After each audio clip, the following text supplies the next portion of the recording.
Estás viendo Entre Periodistas.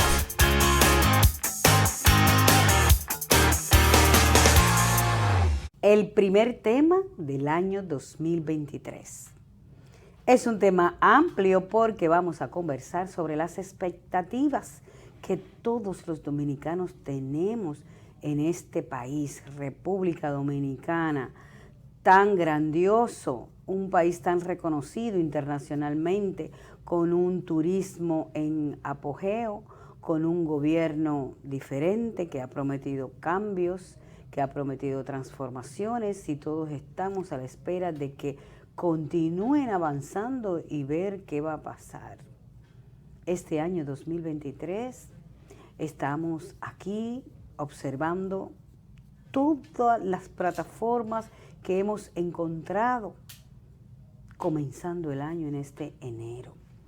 Los problemas de la salud, la educación que no se han resuelto, algunas obras viales que faltan por asentar para que realmente podamos percibir el desarrollo económico que tanto anuncian las autoridades y que sabemos que sí es cierto que hay crecimiento, pero igual hay sectores que no lo perciben. Pero, como decíamos en nuestra introducción, con optimismo siempre y positivismo esperando, ¿verdad, Miguel? Claro. Que todo surja, apoyando los proyectos que sean positivos, importantes. Obviamente. Y estaremos siempre este año señalando las cosas que nos vemos bien en nuestra perspectiva, ¿verdad? Sí, fíjate que yo pienso que el camino, ¿no? El camino está muy claro en cuanto a los desafíos que presenta. Es decir, la República Dominicana, después de atravesar por un año 2022 en el que pudo consolidar algunos estamentos fundamentales de su economía, como es la recuperación del turismo en relación con los resultados del 2019, como es también el haber nivelado los estándares de empleos y de ocupación y de productividad del año 2019, es decir, el año antes de la pandemia. Eso significa entonces que el país cimentó muy bien sus políticas de recuperación en el 2022, que venían, quedaron fragmentadas, quedaron muy atropelladas, muy conmocionadas por la pandemia, como pasó en todo el mundo. O sea, del 2020 al 2021, todas las economías, los países prácticamente colapsaron. Sí, sufrieron mucho los impactos de una parálisis de la economía, una casi parálisis de la producción, parálisis del trabajo y hasta parálisis de las rutinas diarias del ser humano. Bueno, este ejercicio que se ha producido en el 2022 también ha permitido ver con qué instrumentos y arietes el gobierno afrontará lo que viene en el 2023. O sea, ¿qué viene en el 2023? Lo que podemos ver sin muchas dificultades. Bueno, en la medida en que persista la guerra entre Rusia y Ucrania, no podrá decirse que el mundo encontrará el camino de la estabilidad económica o de la recuperación económica en corto plazo. Eso es una realidad. Sí, y en vista de que las economías mundiales, las principales economías, han venido sufriendo un proceso de mucho impacto, de mucha fuerza, entramos entonces en un periodo de inflación y probablemente de recesión en el mundo, o sea, que evidentemente repercutirá en esos logros que ya hemos tenido en el año 2022. Es decir, si pudimos tener una inflación controlada casi en la meta, si pudimos tener un crecimiento económico mucho mejor que el el resto de la región del Caribe, si pudimos restablecer los niveles de empleo a los niveles del 19 y el turismo también, y la recuperación de la industria, todo eso puede quedar en peligro si se agudiza la recesión mundial, y sobre todo en los grandes países que ya lo estamos observando. Entonces, eso tiene consecuencias, sí. Eso tiene repercusiones. ¿En qué orden? Bueno, tiene repercusiones en el orden social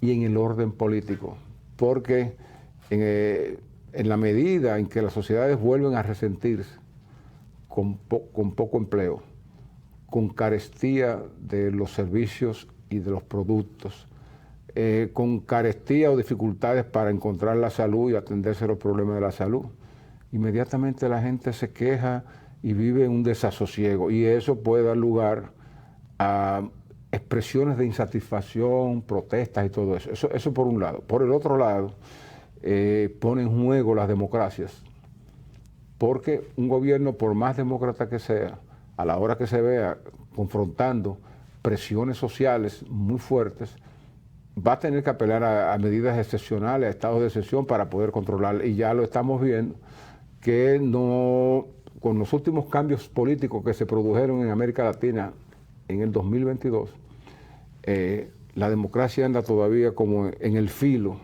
anda en el filo. Eso es lo que yo más o menos, lo que se percibe que puede ser, y habría que esperar que ocurran o no ocurran. Sí, mira, Miguel, yo confío mucho como en las autoridades. Yo confío mucho en la capacidad de las autoridades para salir a camino. ¿Por qué? Porque ya de hecho han pasado por momentos difíciles, como tú dices, y hay una conciencia, que es lo más importante. O sea, notamos en nuestro país un seguimiento constante a la economía. Todos los meses se nos está rindiendo un informe, sí, ¿verdad? Desde el Banco Central se nos está rindiendo un informe de cómo vamos. Cada mes se hace esto, el presidente con frecuencia informa lo que está haciendo y lo que está pasando. Muchos funcionarios también lo informan, y eso permite observar un seguimiento y una conciencia de que de lo que tienen que hacer, del deber. Esperemos que finalmente se pueda lograr, pero yo como que visualizo que sí podremos salir a camino. A mí lo que me preocupa es lo siguiente. A mí me preocupa, Miguel, la gente. Que, o sea, las empresas se preparan para combatir las crisis que existen, porque de hecho ya lo estudian, lo prevén. Sí, siempre están analizando esos fenómenos, los estudian y saben cómo responder. Y se preparan, y ya las empresas formales tienen años viendo crisis de diferentes situaciones, y ya tienen más o menos como la salida. Las instituciones del Estado, aunque estamos con un gobierno nuevo, pero hay asesores y hay equipos que le informan al presidente, los ayudan a salir a camino. Pero a la gente nadie la ayuda.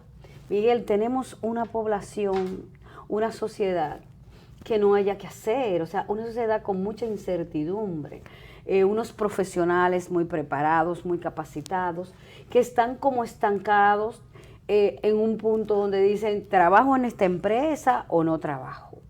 Me emprendo, pero que es tan difícil administrarme, llevar una contabilidad, poder cumplir con los requisitos de la DGI, o no lo hago porque ven... Y tener beneficios. Y ven a muchos emprendedores que han ido a hacer empresas con mucho entusiasmo, han tenido que devolverse prácticamente. Claro. Entonces hay una incertidumbre del profesional y de esos servicios profesionales que tanto se habló cuando arrancó el Tratado de Libre Comercio de ERE-CAFTA, que se hablaba de que iba a abrir todas las posibilidades de ofrecer servicios, de que todos los profesionales técnicos podían brindar sus servicios mediante plataformas digitales o plataformas físicas, anunciarse y hacerlo. Entonces, lo que pasa es que la pandemia alborotó todo. Ha alborotado todo. O sea, la pandemia, o sea, fue un golpe como tan drástico que rompió la mesa.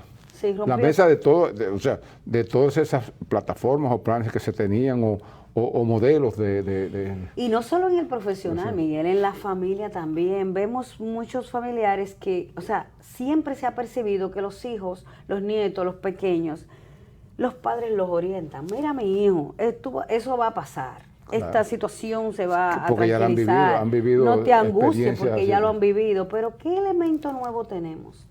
¿Cómo están nuestros padres y nuestros abuelos, Miguel?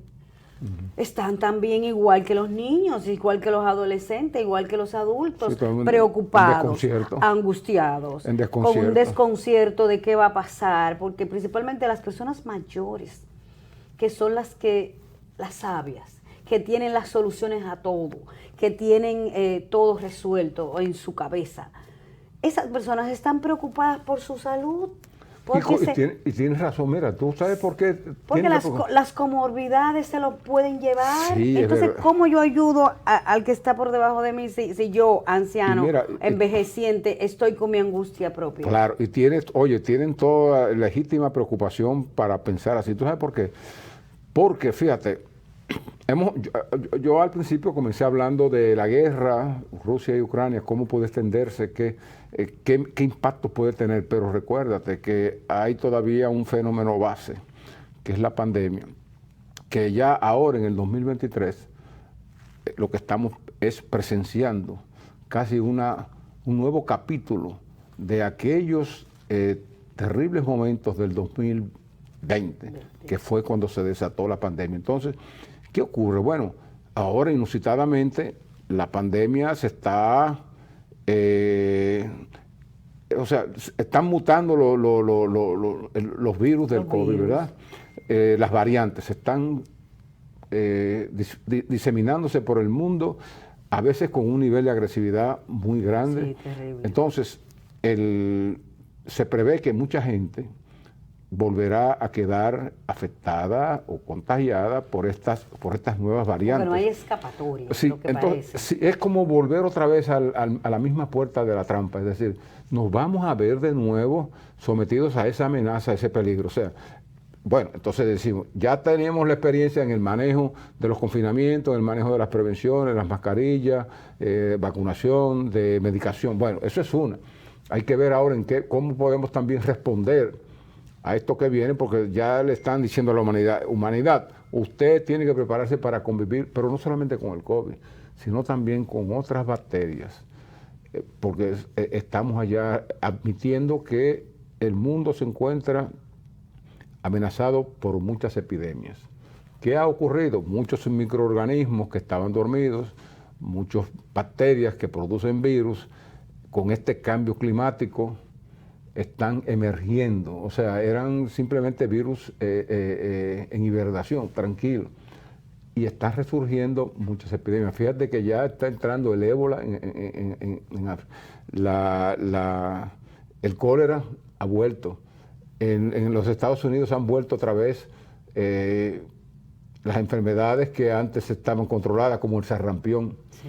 El polio. El polio, que eso estaba controlado, todo el mundo vacunado, el polio.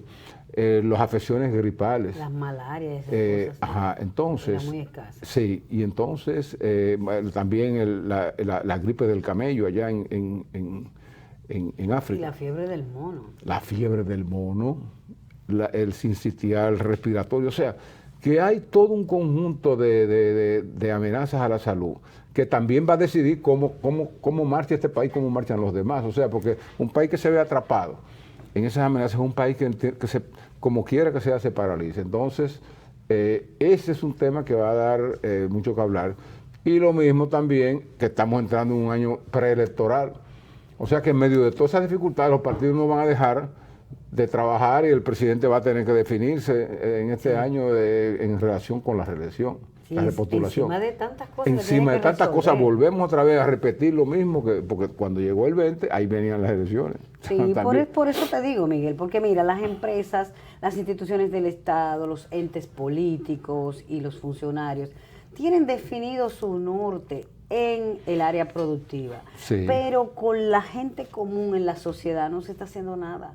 Entonces, este año debe prestársele mucha atención a crear capítulos de salud puede ser en las clínicas, en los todo. hospitales, donde se oriente a la gente, se reciba y se atienda de manera psicológica para que puedan avanzar, porque ¿de qué sirven las empresas y las tiendas si las personas están todas Si el desorientadas? consumidor no, Y los estudiantes, si el consumidor no puede ir. ¿de qué sirve hacer unos programas curriculares excelentes si los muchachos tienen la cabeza trastornada?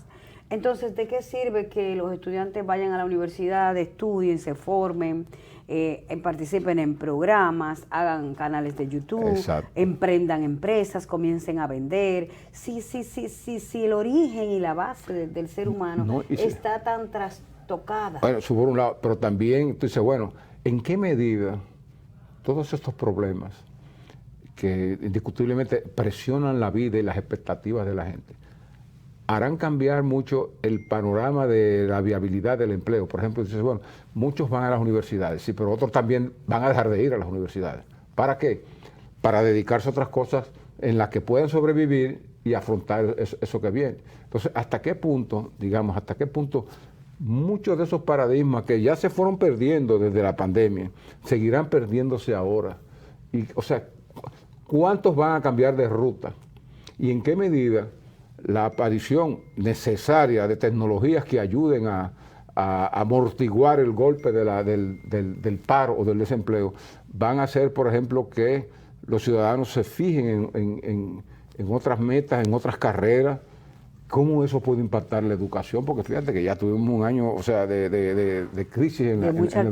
Mira, Miguel, que desalienta a uno, o sea. Sí, los periodistas siempre estamos observando, criticando, opinando, y pocas veces se dan recomendaciones. Ya yo propuse mi plan de este año 2023, de que se le preste más atención a la gente, de que se trabaje el sector humano, las personas, claro, que se le dé acompañamiento, estudiantes, profesionales, técnicos, a la familia, a esos vándalos que están en las calles, que se le dé seguimiento a todo esto para ver si podemos sobrepasar junto esto. Entonces, sí, ¿cuáles serían tus recomendaciones finales a las autoridades, diríamos, ¿no?, para que este año 2023 podamos salir a camino Bueno, mi recomendación es la siguiente. Fíjate, como se trata de un año preelectoral, ya eso de por sí determina o es un camino abierto para las confrontaciones. Es decir, los partidos políticos todos entran en un terreno donde para ganar o para sobresalir hay que atacar al otro. Eso no contribuye a la unidad nacional cuando se necesitan afrontar con propósitos comunes una amenaza. Y lo hemos visto, o sea, en un momento en que la economía pueda, digamos, ser bastante impactada por los choques externos que se van a producir en un estado de recesión, en la medida en que la sociedad pueda ser impactada por un rebrote de COVID y de otras epidemias, lo más que se necesita en el país es una unidad nacional, unidad de propósitos para afrontar todo eso, porque ni un partido solo lo puede hacer, ni un gobierno solo tampoco. Entonces, en esto yo pienso que debemos el liderazgo político debe de ser honesto, debe de ser consecuente y hablar claro. O sea, si hay algún problema que ellos ven, una expectativa brumosa de lo que viene, ¿cuál es su solución? Diga, ¿cómo usted puede aconsejar al pueblo de que eso se resuelva? Pero, o sea, esto es como entrar en un terreno de lucha libre, una lucha australiana, o sea, 4 gente en un ring dándose patadas. No, yo creo que el momento, antes que nada, exigirá que se unan, o sea, que el país se una verdaderamente con propósitos nacionales, con prioridades nacionales para resolver esos problemas. ¿Por qué? Porque era como tú decías, o sea, si los consumidores se enferman o no pueden salir, las empresas no tienen a quién venderle. Entonces, si el ciudadano dominicano se fragmenta y se atomiza la sociedad al conjuro de una campaña preelectoral, entonces los problemas sí es verdad que nos darán duro y no los vamos a poder resolver porque todos estamos desunidos. Bueno, señores, ahí está la carta. La carta del juego del 2023, el juego, jugar a nuestras vidas, a nuestra sociedad, que sea positiva, y a nuestro país. La próxima semana seguimos con más Entre Periodistas.